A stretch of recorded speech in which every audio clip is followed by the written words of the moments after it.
Kilala ho ba ninyo si Congressman Leandro Legarda Leviste? Nakita ko, napadaan ako sa kanyang Facebook page. Meron po siyang katanungan. Tama, question po ng kanyang sinabi. Pero sa una ho niyang statement, meron po siyang sinabi dito. If I may quote, Congressman Leviste, sabi ho niya, ito po'y an hour ago lamang. Sabi niya, hindi dapat si BBM ang mag-report sa pag-aresto kay Zaldi. Lalo't siya mismo ang itinuro ni Zaldi bilang mastermind ng flood control.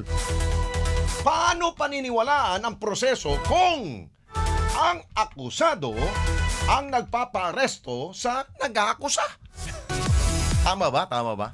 O yan po ay statement to ni Leandro Leviste sa kanyang Facebook page.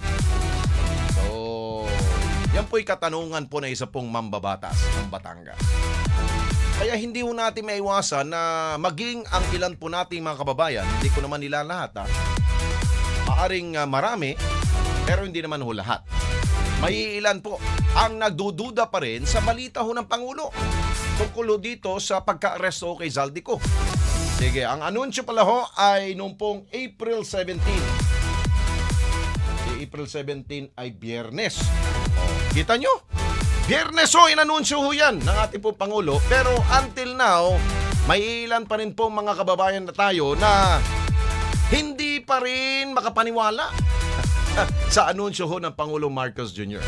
At sinigundahan pa niya ngayong araw. Ito pong kanya pong update na kanya na po daw hong ipinag-utos sa DFA at DOJ ang pag-ipag-ugnayan sa pamalaan ng Czech Republic para sa maayos na proseso ng pagpapauwi sa dating mambabata sa Zaldico.